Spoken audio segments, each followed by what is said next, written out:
मुझे फवाद चौधरी साहब साबिक वफाकी वज़ीर जो हैं वो मुझे ज्वाइन कर रहे हैं, जो एक बार फिर से पीटीआई की क़यादत के ख़िलाफ़ जो है वो इस तरीके से बात कर रहे हैं कि जो मौजूदा जो क़यादत है ये ग्रैंड अलायंस बनाने में अभी तक नाकाम है।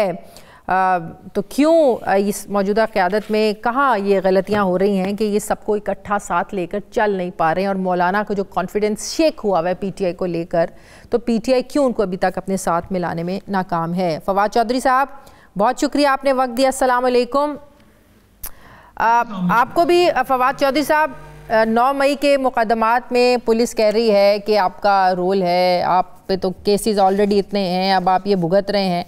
मौजूदा जो इतना क्रूशल पॉलिटिकल क्राइसिस चल रहा है उसमें ये इत्तेहाद बन पाएगा अपोजिशन का? देखिए, पहली बात तो ये है कि आपने जो सारी रुकावटें बताई हैं वो तो बिल्कुल जाहिर है, वो मौजूद हैं। हुकूमत इस इत्तेहाद को नाकाम बनाने में जुटी हुई है और वो हर वो मुमकिन कोशिश कर रहे हैं कि इत्तेहाद ना बने। लेकिन देखिए, आपको ये तो पता ही है कि हम एक एडवर्स हालात में हैं। एडवर्स हालात में तो आपको और सुपीरियर पॉलिटिक्स करनी है।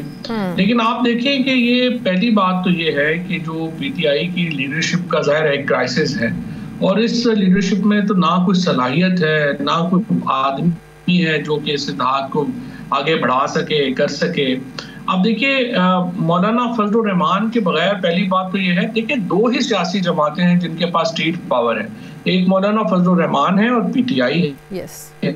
तीसरी कोई पार्टी नहीं है जिसके पास इस किस्म की स्ट्रीट पावर जो है वो हो। लिहाजा हुकूमत को जो खौफ आता है वो ये आता है कि ये दोनों जमातें इकट्ठी ना हो जाए। अब मौलाना फजलुर रहमान साहब से जो मेरी मुलाकातें हुई हैं और खान साहब से पूछ के मैं मिला हूँ, ये मुलाकातों में मौलाना बड़े कैंडिड है कि वो हुकूमत में शामिल नहीं होंगे। और शाजी, आपको पता है हुकूमत ने कितना जोर लगाया है मौलाना को हुकूमत में शामिल करने के लिए, लेकिन उनकी वजूहात जो हैं वो अपनी हैं, वो हुकूमत में नहीं जाना चाहते।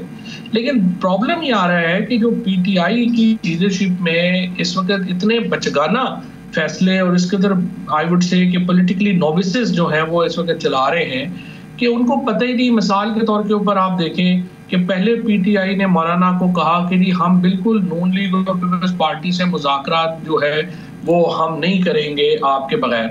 फिर एक दिन आपने टीवी खोला तो पता चला कि वो नून लीग और पीपल्स पार्टी के साथ बराह रास्त पीटीआई बैठी हुई है और वो वहाँ पे मुज़ाकरात कर रही है, और मौलाना को अचकज़ई साहब को किसी ने बताया ही नहीं है। बिल्कुल। फिर अभी हाल ही में जब चीफ जस्टिस पाकिस्तान का लेटर आया जो अपोजिशन को मुलाकात के लिए था, तो उस वक्त भी पीटीआई में बजाय इसके कि वो अपने जो इत्तेहादी हैं या जिनसे उनकी बातचीत चल रही थी उनको भी साथ लेके जाते और एक प्रॉपर मीटिंग जो है वो अपोजिशन की और गवर्नमेंट की होती, वो अकेले चले गए। ये अकल की कमी है या कॉन्शियसली ऐसी भंड मार रहे हैं?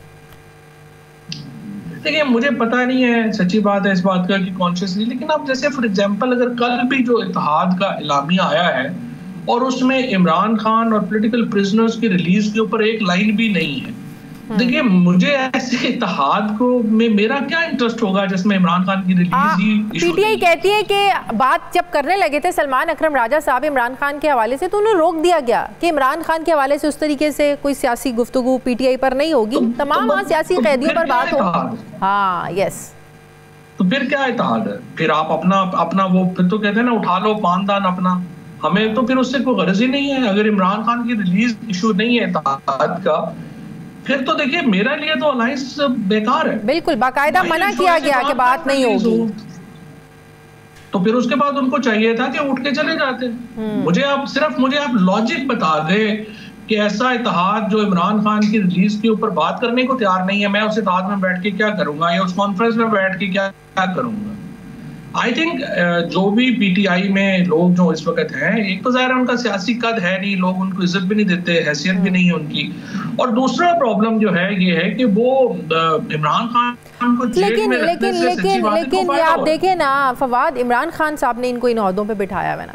आप हम लाख तनकीद कर लें, इनमें शऊर की कमी कह लें या सियासत में बचगानापन कह लें या मेच्योरिटी नहीं है इनमें, बिठाए तो खान साहब ने है ना। देखिए, खान साहब ने बिठाया तो हुआ है, लेकिन खान साहब ने जब बिठा दिया है तो उसके बाद आप ओहदों को अगर रख सकते हैं तो फिर आप रखें, नहीं रख सकते तो आप ना रखें। एक बात तो यह, दूसरी बात यह है कि खान साहब ने भी इनको अगर ओहदों पे उठाया है तो 600 दिन अब हो गए हैं। अब उन्हें, मैंने तो खान साहब से कहा, सीधी बात है कि इस लीडरशिप से तो कोई आप उम्मीद ना रखें कि ये पाकिस्तान तरीके इंसाफ को उठा सकते हैं या आपकी रिलीज के लिए कोई बात कर सकते हैं। ये जो 3-4 लोग जिनको आपने पार्टी में एक्सेस दिया हुआ है और जिनको आप रोज मिलते हैं, इनकी, और फिर जिस तरह से वकास वगैरह जो बैठे हुए हैं सीएम हाउस केपी में, जो कभी आए ही नहीं है पंजाब में, और उनका तो कोई ताल्लुक ही नहीं है सियासत से। तो मुझे आप बताइए ये कैसे फिर ये चलाएंगे? जब आप ऐसी बात करते हैं इमरान खान साहब के साथ, तो उनका क्या रिएक्शन क्या होता है आगे से, जब आप ये कहते हैं कि इनके बस की बात ही नहीं है?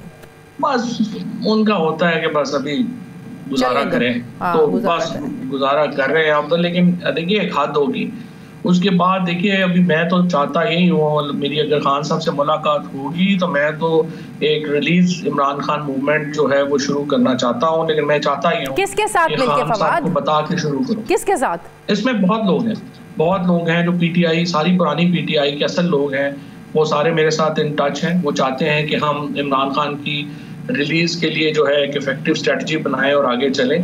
और लेकिन मैं चाहता ही हूँ कि खान साहब को एतमाद में लेके उनको बता के जो है वो हम मसलन कौन से लोग आपसे चाहते हैं, कौन से ऐसे चेहरे हैं जो इस पे शामिल होना चाहते हैं फवाद? ये काफी लोग हैं, सारे पीटीआई के जो एमएनएज हैं, एमपीएज हैं, इवन मौजूदा पॉलिटिकल कमेटी में जो सीरियस लोग हैं वो शामिल हैं।